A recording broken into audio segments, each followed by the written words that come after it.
Hi friends, welcome back to Vaya Meditation channel. In today's video, we're going to discuss something very interesting, which is the law of karma.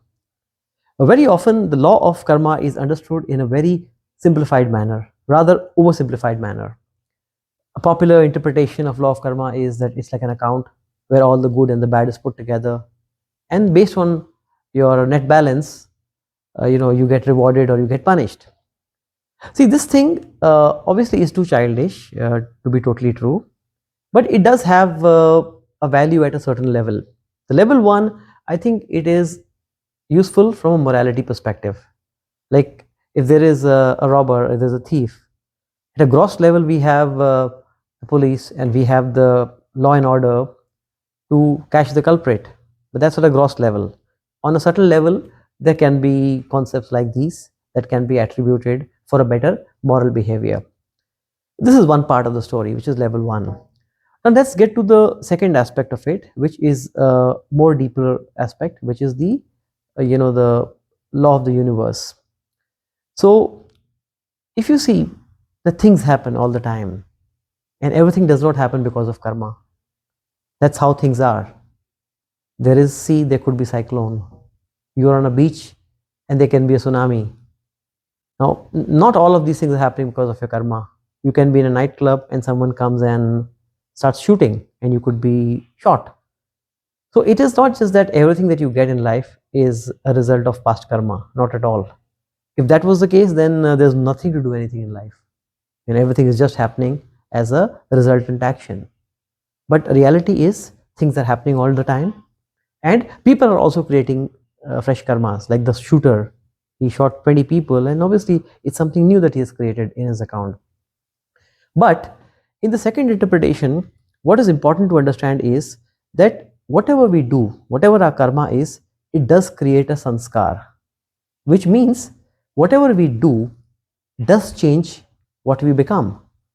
It's very logical. If I'm a very hardworking person and I put a lot of efforts, at least after working for 15 years in a particular career, I can be at least sure that I am either a good professional or I'm at least a very hardworking professional. So my karma was that I worked very hard.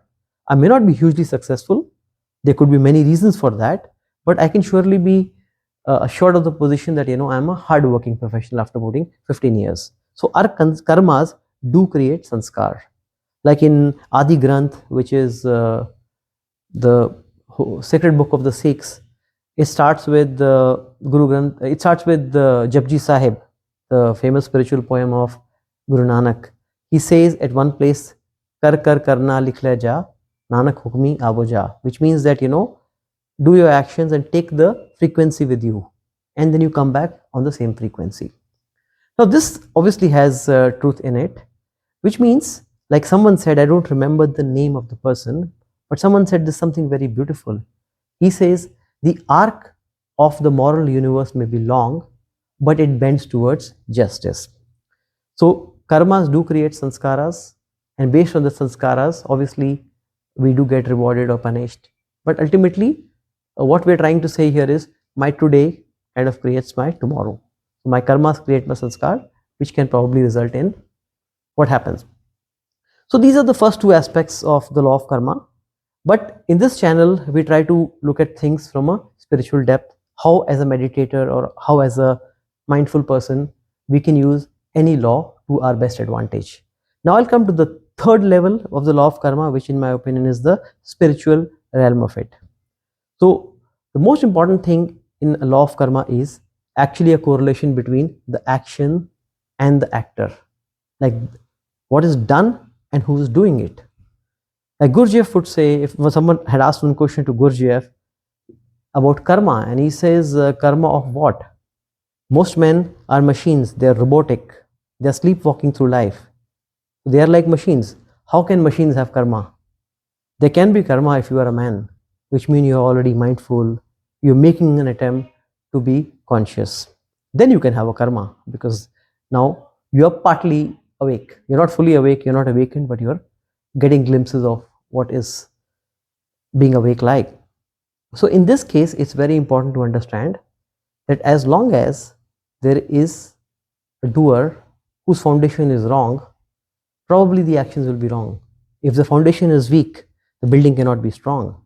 So if the doer itself is faulty, sooner or later all his actions will be faulty. So when you are at the spiritual realm of the law of karma, you don't focus so much on the action. You focus on who is taking the action.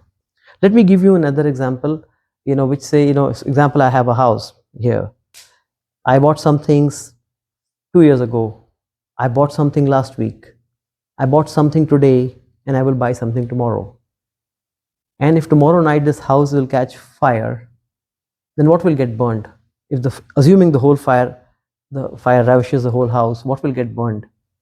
Furniture of yesterday, today, or tomorrow? If you clearly observe, everything will get burned. And that is exactly the ultimate law of karma. That as long as you're alive, as long as you're awake, you can actually burn all the past, present, and the karmas that you're doing at the moment.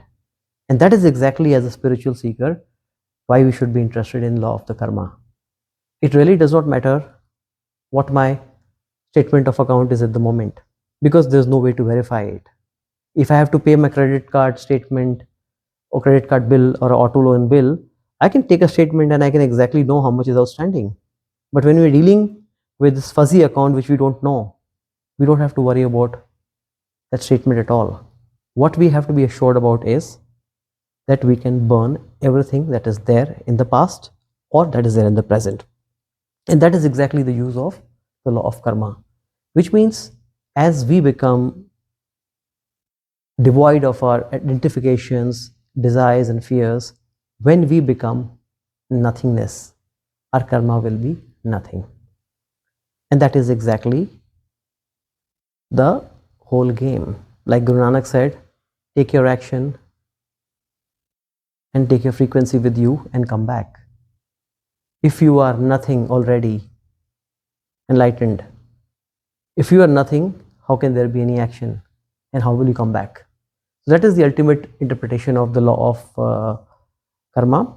And also, I'll give you one example that in a lot of Indian mystical stories, there are many examples where they have taken stories which could be symbolic, that a dacoit has become a saint. Why are these stories important? These stories are important that irrespective of what is your past karma, as long as you're alive, you have an opportunity to annihilate everything that has been accumulated.